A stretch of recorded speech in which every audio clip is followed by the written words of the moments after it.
नमस्कार विद्यार्थी मित्रांनो, स्टडी कॅम्पस या आपल्या चॅनलवर स्वागत आहे. तर आजचा आपला पहिला प्रश्न बघूयात.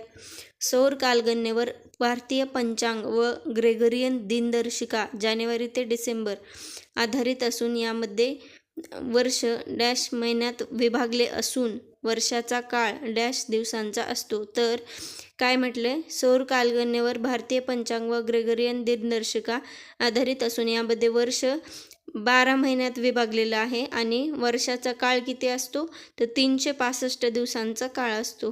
यामध्ये ऑप्शन क्रमांक आपलं 1 बरोबर आहे.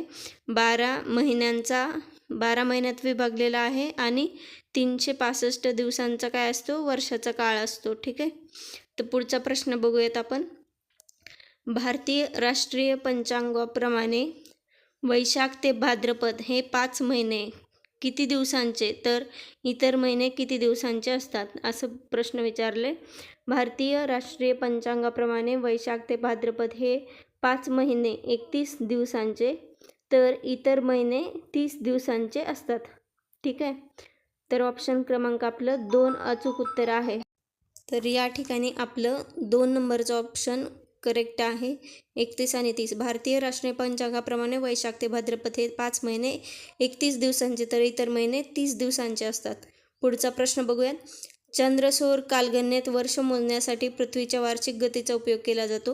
चंद्रसौर कालगणनेत महिना मोजण्यासाठी चंद्राच्या पृथ्वीभोवती फिरणाऱ्या गतीचा उपयोग केला जातो आणि हिंदू दिनदर्शिका ही चंद्रसौर कालगणनेवर आधारित आहे. तर हे 3 विधानं दिलेत आणि योग्य पर्याय ओळखायला सांगितले आपल्याला. तर हे 3ही विधानं आपले कशी आहेत? अचूक आहेत. चंद्रसौर कालगणनेत वर्ष मोजण्यासाठी पृथ्वीच्या वार्षिक गतीचा उपयोग केला जातो. ठीक आहे. हे बरोबर विधान आहे.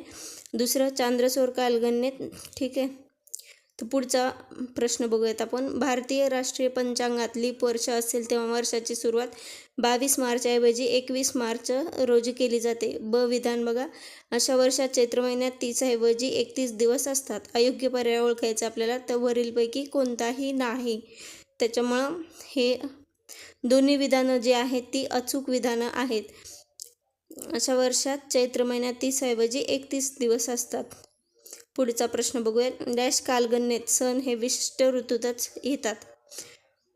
सौर आणि चंद्रसौर जी कालगणना आहे तर या कालगणनेमध्ये सण हे विशिष्ट ऋतूमध्येच येतात. ठीक आहे.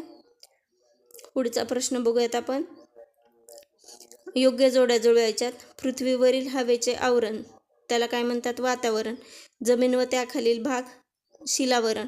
पाण्याने व्यापलेला भाग जलावरण आणि सर्व सजीव सृष्टी जीवावरण. तर 4, 3, 2, 1 अशा योग्य पद्धतीनं जोड्या लावता येतात. बघा.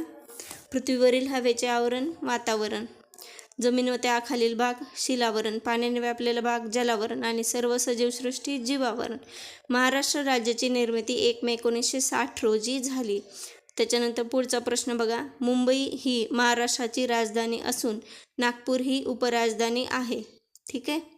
महाराष्ट्र राज्याची निर्मिती 1 मे 1960 आणि मुंबई महाराष्ट्राची राजधानी असून नागपूर ही उपराजधानी आहे. पुढचा प्रश्न बघूयात आपण.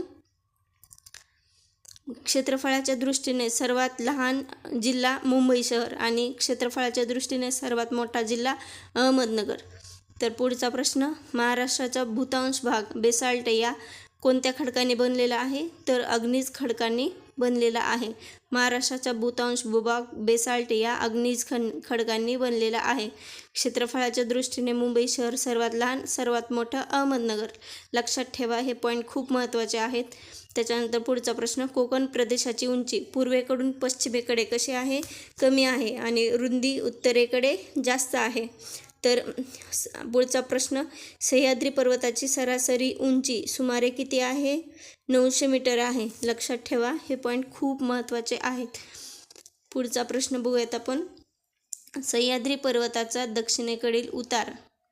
सह्याद्री पर्वताचा दक्षिणेकडील उतार तीव्र असून पूर्वेकडील उतार मंद आहे आणि सह्याद्री पर्वत उत्तर दक्षिण दिशेत पसरलेला आहे. हे खूप महत्त्वाचे पॉईंट आहेत. सह्याद्री पर्वत उत्तर दक्षिण दिशेत पसरलेला आहे आणि सह्याद्री पर्वताचा पश्चिमेकडील भाग उतार तीव्र असून पूर्वेकडील उतार मंद आहे. तर थँक्यू सो मच.